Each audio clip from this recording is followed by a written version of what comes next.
subject for today is, what does Boots prove if he beats Xander Zayas?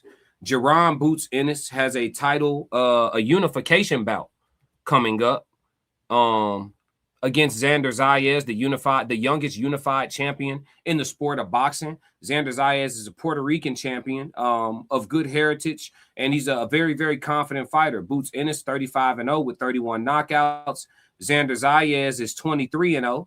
And his knockout percentage is lower, about 13 knockouts. And both men undefeated. Both men don't know how to lose. Both men 5'10" with roughly around a 74-inch reach. So they're about the same size as far as their framing is concerned. Xander Zayas has campaigned at 154 pounds for his entire career. So he's more filled out and more comfortable at the weight class, or perhaps he is outgrowing the weight class, and that could cause discomfort. So it remains to be seen. Jaron Ennis, however, will be fighting at 154 pounds for just the second time in his career, chat. And so he should be very comfortable and feeling like he's getting stronger in the weight class. And so that also remains to be seen on the night of the fight. So Xander and Boots are set to square off at the Barclays Center in Brooklyn on June the 27th. So we got a big fight coming up here at the end of June on the 27th.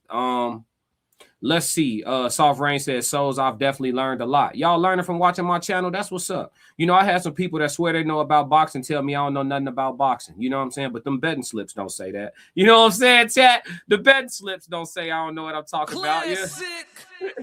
You win some, you lose some. But hey, we up. You know what I'm saying? But yeah. So what does Boots prove if he beats Xander Zayas? Well, Boots is a bit older than Xander, right? So Xander being the unified champion at the division and the only unified champion at 154 pounds, I'm going to objectively say currently at 154, Xander is the man.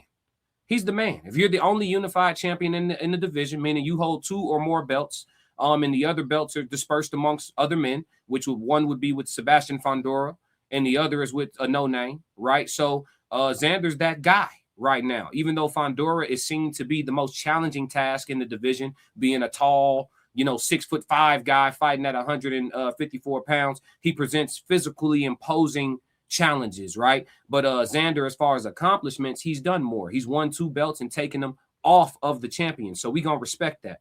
Xander also will be officially probably the first fighter in Boots' career who is really, really coming to win the fight. Not coming to survive and make it 12 rounds, not showing up to make it a tough night, but he is actually showing up and coming to this fight to truly win the fight. You can try to say that about other guys, but you can tell when somebody's truly trying to win the fight after you've seen it happen, right? We can say, Sergey Lipinets was in there to win. I don't think he was. I think Lipinets may have started the fight on the first bell trying to win, taking a couple of power punches from Boots, changed his mind, right?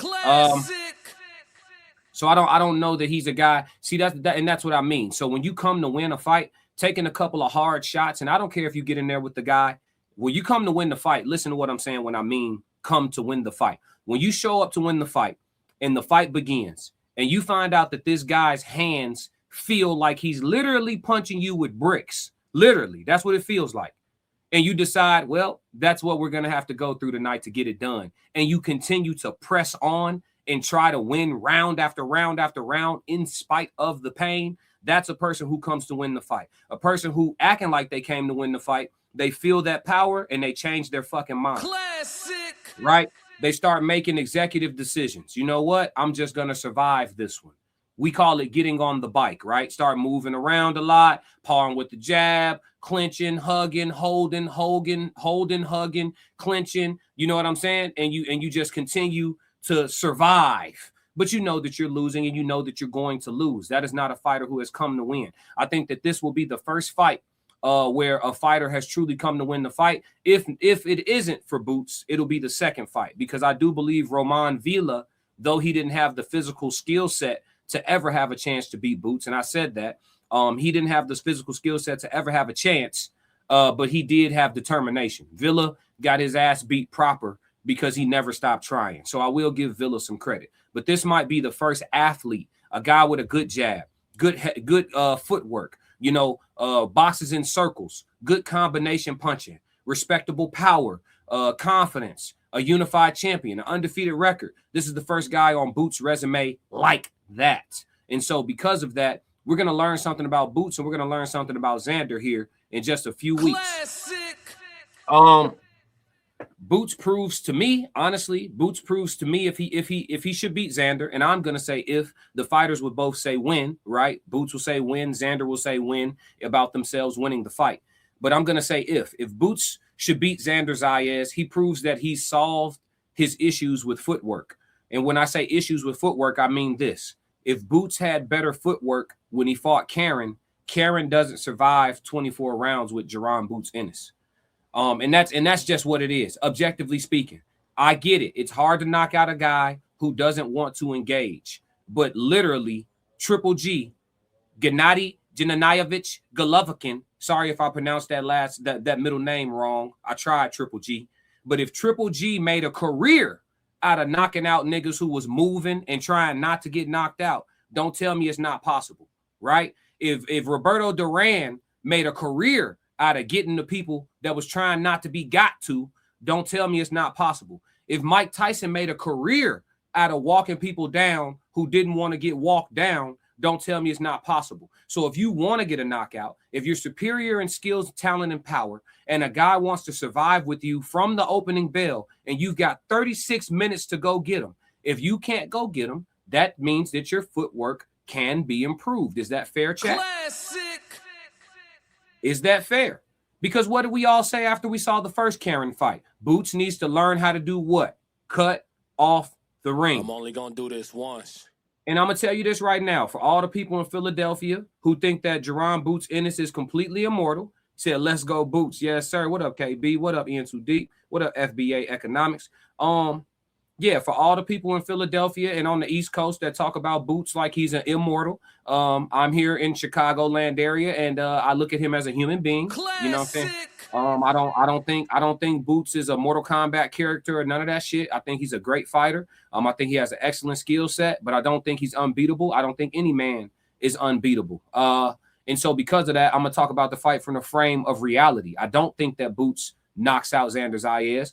If I'm wrong about that, that's perfectly fine. But I saw Karen go 24 rounds with Boots, 2 full fights with Boots, and not get stopped. Okay, and I see Xander Zayas as being 3 to 4 levels higher than Karen. Okay, and so if he can go 24 rounds with Boots, then I don't think Xander can't last 12 as a unified champion and a naturally bigger man, right? Who also has weapons of his own to bring to the table. So I think if Boots does stop Xander or even just simply wins this fight, he proves that he's solved some things in the footwork category. And he's also going to prove to have a high IQ, because you don't beat Xander Zayas without an IQ. You just don't. Classic. I'm not making it seem like Xander is unbeatable either. Xander is a very much, he has flaws in his game. We've seen Xander get hit clean with some ugly shit. We've seen Boots get hit clean with some ugly shit. We've seen it from both men. And so because of that, I think we're in for a hell of a fight. A lot of people think that the fight will only be interesting for the first quarter of it, through the first 4 rounds. And then they think Boots will just take over and it'll be an onslaught. I think Xander's athleticism and his ability to think and his ability to listen to his corner, it doesn't allow for that. I think that if Boots starts having a lot of success doing a certain thing, Xander will listen to his corner when they tell him what to change. So I don't think this fight goes the way people think. Everybody thinks it's going to be obliteration, a massacre. I think Xander boxes too well to get massacred by someone. And again, if Boots proves me wrong, then that answers the question that we have at hand. What does Boots prove, right? I'm not a big proponent of believing that a guy is going to bring out some never seen before greatness on the night of. Like, we listen to the people that train in the gyms in Philadelphia. We listen to the people that have sparred Boots. We listen to all these people and they talk about how Boots is different and Boots got something different and Boots got something special. I've heard that about a lot of fighters. I heard it about Errol Spence. We heard it for many years. Errol different. Spence is different. We saw Errol show that he was different against a lot of fighters whose styles fit what he does well. Errol Spence looked different against Ugas. Errol Spence looked different against Danny Garcia. Errol Spence looked different against against Mikey Garcia, right? But when Errol Spence fought Sean Porter, he wins that fight by the hair on his chinny chin. He doesn't score that late knockdown. Sorry, I got my landscapers doing something. Never mind. But if he doesn't win that fight by getting that late knockdown, he might get a draw with Sean Porter, or maybe he loses on split decision because Sean Porter showed him wrinkles. And so Errol looked very mortal in that fight. We saw Errol Spence against Terrence Crawford. Again, the same guy that we were saying he different. I don't got nobody beating Errol. He different. He lost. And love to Errol, respect to Errol. I'm just giving you an example. When guys who are around the fighter get super high on this fighter, they start talking like these people are immortal. No fighter is immortal. So you won't catch me up here talking about Boots like he the unstoppable man of the world. I think he's excellent, and I think he still has things to prove, and I'll give the credit once it is due. But right now, it's a pending balance. Classic. So Boots proves a lot if he beats Xander Zayas, to answer this question. He proves a whole lot. Alpha, what up? I am new, but have been here before. New sub. Let's get to 150. Let's go. Hey, Alpha, I like that energy. Classic. And I appreciate all my old faithfuls in here too. You know what I'm saying? But yeah, man. So this is going to be a hell of a fight. And I think this fight goes 12 rounds for sure. I think Boots and Xander goes 12 rounds for sure. I'm going to tell you why I think it goes 12 rounds too before y'all put y'all bet slips in, okay? I think this fight goes 12 rounds for certain because first off, both fighters will start off respecting each other. Boots is still getting comfortable at 154 pounds, and he is, regardless of what he says, he is fighting a man who is naturally bigger framed than he is. That's just what it is. He could be stronger than Xander. He could. They could be the same strength physically, but he's fighting a man with a bigger frame, and naturally carrying around more weight. It can and normally does produce a bit more durability from a fighter. So Boots may be landing certain shots that he feels like should really hurt Xander, and Xander just simply continues to box because he feels that type of power with some regularity. You understand? And so I think the respect that they start off with means that the fight won't even necessarily really get bubbling until about a quarter of the way through. So you already can mark 4 rounds off. Nobody getting knocked out in the first 4 rounds. So you can scratch 4 rounds. Now, when the shit start bubbling, 5, 6, 7, 8, both men are in great condition. I've never seen Xander dramatically fade in a fight. I saw him move and box his entire last fight for 12 rounds in Puerto Rico to win his second belt at 154. I suspect that he comes in better cardiovascular condition against Jaron Boots Ennis to try to defend his titles. I've never seen Boots get tired in a fight. Never seen him gassed. I also haven't seen Boots get challenged to the point where he's losing rounds. That can take more energy than just stalking your prey all night. And so we have to see that. But to my knowledge, Boots has an amazing gas tank. So you're not going to see fighters get knocked out off of fatigue, right? Somebody's going to have to really get broken down. I think the movement of Zayas and the ability to move from Boots, it doesn't allow for anybody to get significant body work off early in the fight to break the other person's fatigue and cardiovascular training down. So I don't think we have a knockout fight. I also think that Boots' power is overrated in the way of one-punch power. I don't think Boots has one-punch knockout power, and I don't think Xander has one-punch knockout power. This is not a criticism on either fighter. I've discussed on my channel before that one-punch knockout power in boxing is significantly rare, and that's why we get so excited when we find a Deontay Wilder, when we find a Mike Tyson, when we find a Gervonta Tank Davis. Even though we haven't seen him produce those type of knockouts on the highest level, he does have the type of power where one punch changes everything immediately. And I don't think that I think Boots has a type of power that'll make a motherfucker adjust their approach. Like, I don't want to eat that shit all night. However, having one punch power in the way of you clip his ass and it's just night. I think he has to run a guy into a shot for that. And I would say the same for Xander.